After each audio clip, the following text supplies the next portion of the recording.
കുറച്ചധികം നാളുകളായിട്ട് എൻ്റെ ഫാദർ എന്നോട് ആവശ്യപ്പെടുന്നൊരു കാര്യമുണ്ട്, ഈ ഡ്രിങ്കിങ് ഹാബിറ്റ് ജീവിതത്തിൽ നിന്ന് ഒഴിവാക്കിക്കൂടെയെന്ന്. എനിക്ക് തോന്നുന്നു ഇന്ന് ഈ ദിവസമാണ് അങ്ങനെ ഒരു തീരുമാനമെടുക്കാൻ ഏറ്റവും ഉചിതം. അതെ, ഇന്ന് ഈ ഫാദേഴ്സ് ഡേയിൽ ഞാൻ എൻ്റെ ഫാദറിന് ഒരു ഗിഫ്റ്റ് കൊടുക്കാൻ പോവാണ്. എൻ്റെ ഒരു വാക്ക്, അത് വെറും ഒരു വാക്ക് മാത്രമല്ല, മറിച്ച് എൻ്റെ ഒരു ഉറപ്പ് കൂടിയാണ്. ഞാനൊന്ന് വായിക്കാം. പ്രിയപ്പെട്ട പപ്പായ്ക്ക്, സുഖമെന്ന് വിശ്വസിക്കുന്നു. ഞാനും ഇവിടെ സുഖമായിരിക്കുന്നു. ഇന്നത്തെ ദിവസത്തിൻ്റെ പ്രത്യേകത എന്താണെന്ന് അറിയുമോ? ഇന്ന് ജൂൺ 16 ഫാദേഴ്സ് ഡേ ആണ്.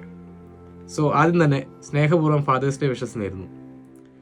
ഫാദേഴ്സ് ഡേക്ക് സാധാരണ അപ്പന്മാർക്ക് ഇഷ്ടമുള്ള കാര്യങ്ങൾ സാധിച്ചു കൊടുക്കലാണ് മക്കൾ ചെയ്യാറ്.